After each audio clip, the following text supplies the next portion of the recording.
At ito na guys, nasa sad moment na naman tayo at narito tayo sa farm ng isang kaibigan upang saksihan ang kalunos-lunos na sinapit ng kanyang mga manok.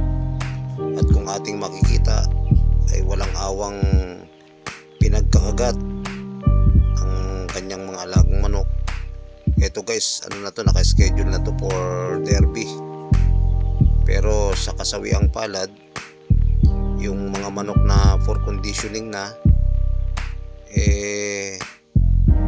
talagang kalunos-lunos. Kagaya nitong isa na to, ito'y pang ilang times na winner na raw, pero ngayon ay nagmukhang tikling dahil sa paglapa ng hindi pa natutukoy na nilalang. Actually guys, hindi na malaya ng caretaker nitong mga manok na to kung sino, kasi napaka tahimik ng ginawang krimen dito sa mga manok na to.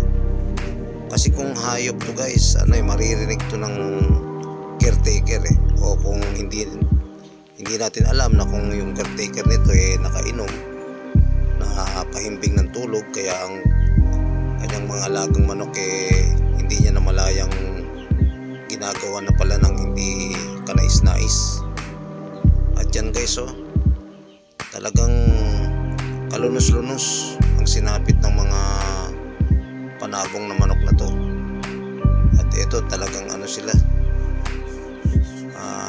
mapapansin mong sa sobrang pagod o yung pagsusumikap nilang tumakas dun sa manlalapa,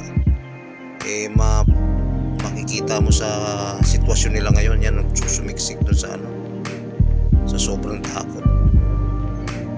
At sa mga may alagang mga manok, for awareness nyo na rin, dapat kailangan talagang talagang yung nagbabantay nyo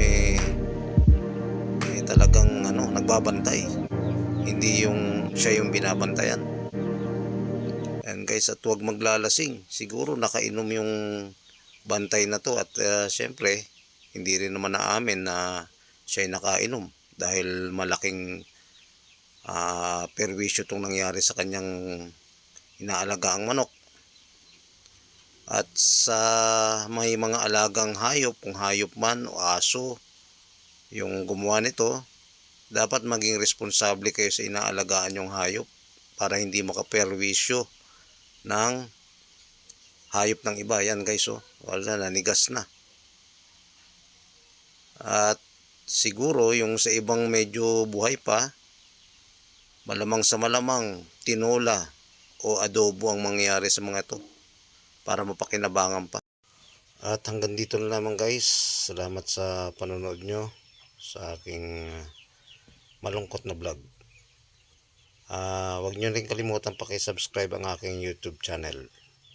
Maraming salamat sa inyo guys. Shout out sa lahat ng aking mga bagong subscriber at sa mga